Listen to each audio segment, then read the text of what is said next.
Welcome everyone. This is our event, My Life, My Business. Wish I was here. And this is really about engagement, enjoying your life to the fullest, being present in everything that you're doing, whether it's your business, your career, or just generally in your life. And interestingly enough, today's topic, I wanted to center around um, loving life, right? Loving who you are and love what you do. And why exactly am I talking about love? You know what? This is February, it's the month of love. And if memory serves, the 14th of February, which is this coming Wednesday, it's Valentine's Day. Now, whether you celebrate Valentine's Day or not and believe in it and so forth, is not really what I'm going to discuss. But it at least just inspires the theme. And, I can't help that there's several phases to, if when we're talking about romantic relationships, especially because that's what Valentine's Day is about. There are different seasons to the relationship. When it starts, how you feel when it starts, you are excited. You're having all kinds of neurochemical transmitters being activating you in so many different ways. The chemicals pumped into your bloodstream, specifically maybe lots and lots of dopamine, that sense of novelty kicking in, and you can't wait for moments that you're going to be spending with the person that you feel, you love, if you like.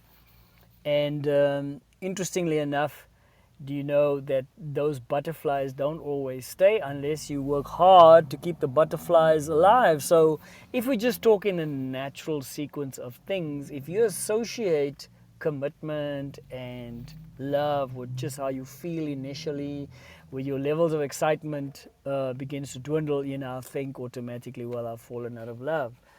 And yet we all know that, love is a commitment.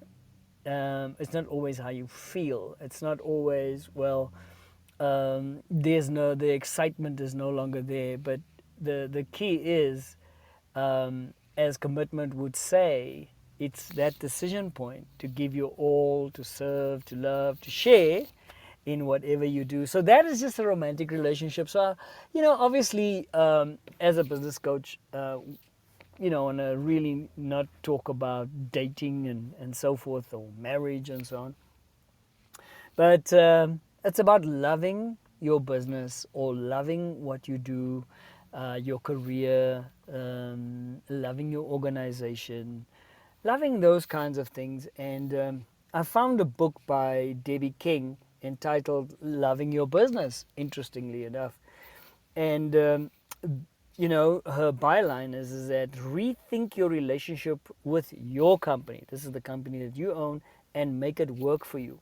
So she flows through a couple of things here where she says, and what she centers on is who's this for? It's really for people who own a business or in a career, is to change your business or your career from a source of stress to an asset that you are proud of.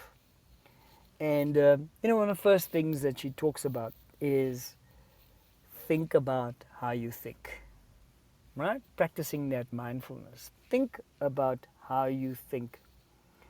Become aware of how you process environmental threats, which could lead to different things. You could either freeze, procrastinate, stop doing something out of sheer fright, or the fight or flight syndrome kicks in. Now, this is really Shanaaz's expertise, but what Debbie King says is, when forced to look for danger when there isn't any, the primitive brain, or the amygdala, channels this fear into negative beliefs. And, if you unpack what are these negative beliefs, well, this is where you literally begin to hone in on limiting beliefs that you have assimilated. And we've spoken about this many times, but these beliefs that you've adopted from society believes one thing and you're absolutely sold. and therefore any stigma attached to what you're doing in business, you begin to embrace that as truth. Also, bad experiences. You begin to project bad experiences in the past into the future. You're believing that because it happened like that in the past and you failed, you're going to fail again. Also, you begin to interpret your environment in a certain way. And because we're talking about negative beliefs, your interpretations lead you to stop doing the kinds of things that you need to do to make your business a success. And lastly, this is something that Shanaaz also talks about, is really, addressing that inner critic, and in terms of a tool that we use, we call it gremlins. This gremlin voice speaks up and it tells you you're not good enough. It begins to introduce the imposter syndrome, and so forth and so forth and so forth. And therefore, that drive, perseverance, that commitment to achieve the success that you envisage for your business begins to wane, because you allow these negative beliefs now to be the primary filter through which you see your business. And the consciousness of all of this, I would say, is when you become aware that you, in the way you speak, in the way you are thinking, and you normally can tell, and you gravitate to people who share those beliefs, is to question them, to challenge them, and simply ask, is it really true? Where are the facts that support this? Don't just look at from one point of view. Really do your research, and step out of that belief. And the key thing is, how does this belief serve the purpose or serve the goals that I want to achieve? Or does this particular belief limit me in any way? And then she speaks about realizing that you have a personal instruction manual inbuilt, meaning your experiences when you were growing up, how your parents reared you, what your experiences were at school, the influences your teachers had on you, your friends, the community at large, your environment, what that had on you, drew up an instruction manual that you live by, mostly unconsciously. And so if you become then aware of how you think, and you now recognize these negative beliefs, you actually want to rewrite that instruction manual, right? That personal instruction manual that has been imprinted into the way you behave. And the thinking here is pretty much aligned to the similar tool that we use within energy leadership, is thinking your thoughts in a certain way, where these beliefs come from, drives how you feel, it drives your emotions, and these things therefore direct your behavior to a large extent. So just an approach to rewriting this manual is, you start off by asking yourself, well, what must I do in my particular business or in my career? Meaning, these are things that you have a little choice over, and it must be done, right? So what must I do? And then to take it to the next step, you kind of go is, to grow my business or my career, you write down, I must do these things. And the emphasis is on must. All right? These are the key things that you should be doing. Well, let me reframe. These are the key things you must be doing if you want to be successful in your business. And then she advises that you need to coach yourself through the process of writing these new rules. Is isolate the feelings of frustration and being overwhelmed, and ask yourself, well, how do I feel? How do I really feel? So it's a way of venting that feeling of frustration. And then once you've written down and labeled your feelings, is you become aspirational. You start aiming at something, even when it comes to your feelings and your emotions, and you go, how do I want to feel? Now, your perspective is really honed um, if you have this advisory panel that you create for yourself. Is say, so you include your future self in this advisory panel, and you ask your future self, what advice would my future self give me now? And you write those things down, and then another question, which is a key coaching question, is what would you do if you did know what to do? I mean, find this question so difficult. I've asked him to come up with an action plan, and there's like, I don't know what to do. And guess what? Most coaches will do is like, if you did know what to do, what would you do? I have some fun with this question, but I do apply this to yourself. And then finally, in the way you rewrite the instruction manual, is you confirm what it is you want to accomplish. All right, it's really what are you aiming at? And so I'm now just going to go through the several factors in terms of ensuring that your, rather than being a source of stress, is really a source of joy. And these are just, I'm going to touch on some of these, and Shanaaz, please, um, if anything that I say you just want to expand on, please feel free to do so. Yes, Um, I'll do so. thank you. She talks about that negativity comes from how you think about facts and not the facts themselves. And therefore, it is the filter that you apply. I was actually going to add there, it's around the perception, and how we absolutely perceive information. And I actually often, when I'm working with clients, then they will tell me, they're worried about something, this is going to happen, that, and then I'll often, or they'll say how they feel, or how they think someone else feels, and then I will have to say, and I try and gently say, but do you think that's the truth? Weren't you? So it is about kind of checking in with the person, and kind of helping them, actually, is part of what I often do, to see that that is the way they perceive things, but that may not actually be the reality or the fact. And that is the key point. That's exactly that. And to help somebody understand that the way they're looking at it is their choice. It's not like I have no choice. I can only think about what I see in one particular way. Especially, and I think the key here is, especially when it begins to, introduce negative thinking.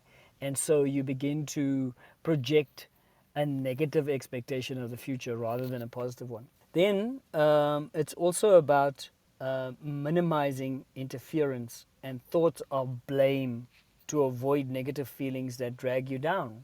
Um, and we are people. And just because you're an entrepreneur, or you're very focused on growing your career, and you probably ascended to some sort of level where you're sitting in a senior position, and you want to ascend to a different level, um, because as far as advancement is concerned, that ladder to success, you want to continually climb it. It is to realize that there might be distractions happening around you, whatever those things may be, and because of those distractions, you begin to focus on those distractions as a means of preventing you from achieving your goals, and then you begin to blame shift. If it wasn't for this, if it wasn't for that, these things could have been more successful.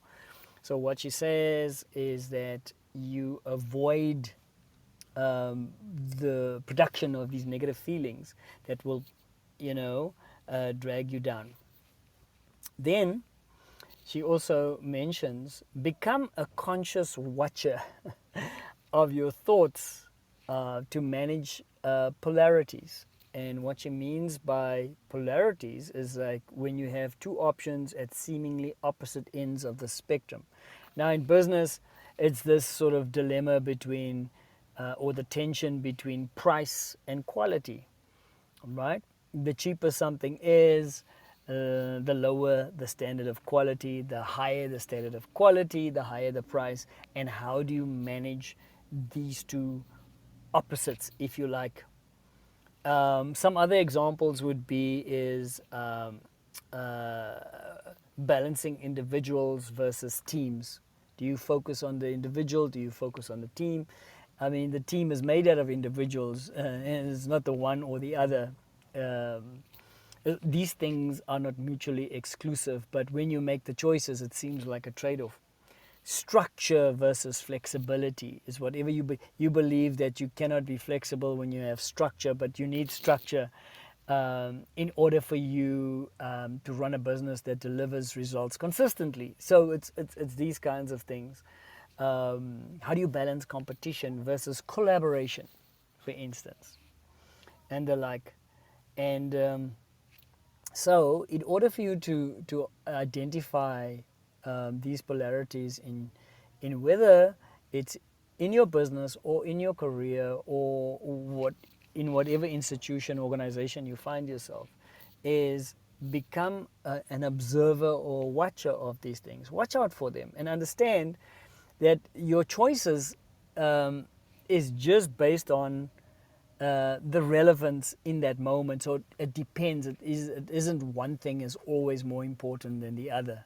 I guess it's the timing of when these things matter and when you need to focus on these things. And then to avoid what she calls the lifestyle trap is you need to treat your business as an asset and focus on increasing value. And, you know, she says, you know it's a lifestyle business when you don't own the business, but the business owns you. The business dictates how you spend your time, how you make priorities, and you build it around what the business needs first and foremost, and therefore you respond to that. And then also, your business does not generate the kind of returns on investment on your effort and all those kinds of things. Is that your business creates really the infrastructure for you to live your life through. So you sell, you generate revenue, hopefully you generate some profits, but lifestyle needs creep in and it becomes part and parcel of the business, and your expenses therefore impact on bottom line, and therefore the ability to grow your profitability. And here's the key question when it comes to your business: would you buy your business? In other words, is it an asset of value that is attractive to you? So would you buy your own business? And she makes the point, and for those of you who don't own a business, think about your career as well, in terms of what you are doing and seeing it as an asset.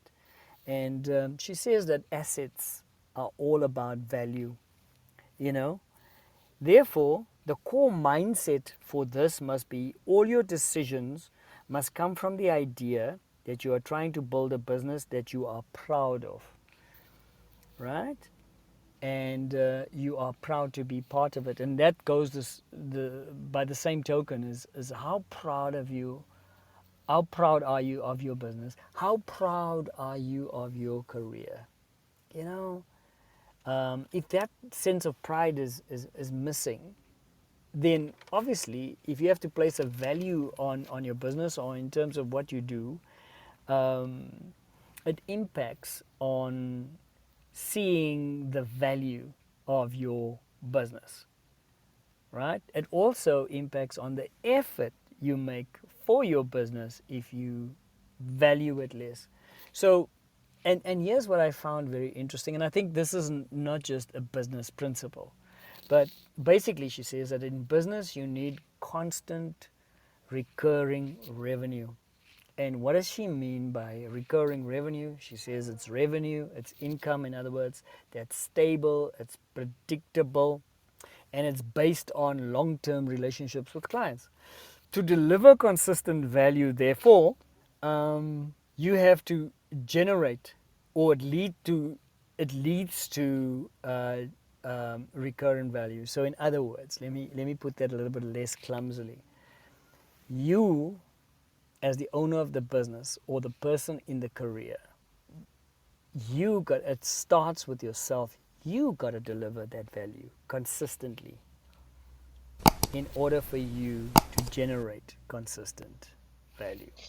Can I add something here? What Mm-hmm. you're saying is so true. I know, well, my sister has a practice, and so we were chatting about doctors and things, and we know someone who they are not passionate about the practice that they are in. They are not passionate about the profession, and due to that, there's such differences between my sister's practice and this other person's practice, unfortunately, that it's really struggling. And I can see how, when you believe in your career or your calling or your business and you are proud of it, how that produces revenue consistently. Whereas when I see the other person's business slash practice, I was aware that they were not really passionate about the career and the job, the job itself. And so they are struggling. And I think the other person, unfortunately, views it probably as just something that brings in the money. Mm. But you can clearly see the difference between the practice, my sister's practice, thriving and growing and bringing in the revenue, unfortunately, compared to the other person. So I really believe that there is something that happens. There's that bit of magic that happens when you're passionate about something. You automatically, the revenue will come. Yeah. Yeah, absolutely. And generally, even if you think about your career and suddenly you got stuck at some rung on the ladder and it's just no progressing, you gotta ask, well, are you delivering consistent value? What's happened in terms of your delivery? Why are you being overlooked? And you gotta start with yourself first, right? It has to originate from you. And so, even in relationships, general social relationships, um, are you delivering consistent value that the other person receives so that you get it back in return? So, here's the adage: if you want that value, you need to give value consistently, for that matter. And then, lastly, I just want to end off with this is that she talks about, if you want to feel good about you've created, others will as well. If you feel good about your business, something just as Shanaaz said, if you feel good about you're passionate about your business, others will catch that same passion and feel good for your business and for what you do as you do. Yeah, and I guess the laws of attraction then kicks in, isn't it? So generally, I just want to say that if you feel good about how you have been created, others will as well. So others will love you as you love yourself. And that's the end of it. Yeah, thank you. That was great. And I agree with you. There's so many times when I'm working with individuals and I am picking up, and that the self-esteem, and thinking about themselves, and how they think the a low self-esteem really affects the ability to connect with others. And so they struggle then socially as well. And I we've got to talk about that. And I think it definitely affects your productivity, because if you are having low self-esteem, it's very difficult to be enthusiastic about whether it's selling something or about your business. And so it really it key it, re- it is that multi-layered effect, that your self-esteem has. So I think it's, yeah, she's makes some really important points and valid points that I see sort of across when I'm engaging with people as well in a counseling practice. Yeah, so, to bring it back to how I started, yes, it starts with you. Loving your life means love who you are, all that you are, and therefore love what you do. And that will be the the question out there for anybody listening to this playback or to the edited version on YouTube is to be honest. Do I love what I do? But you step back and say, do I generally love my life, and do I therefore love who I am? And answer that question. And if not, I would suggest that you start with these aspects. Don't look over the fence and compare yourself to anybody else. All right, it starts from how you see yourself, and therefore others will see you as you see yourself. And hopefully, the way you see yourself is somebody who is successful, somebody who is precious, somebody who adds value, somebody who belongs, somebody who's there to make an impact on the world. So yeah, Shanaaz, any Great. closing No, statements?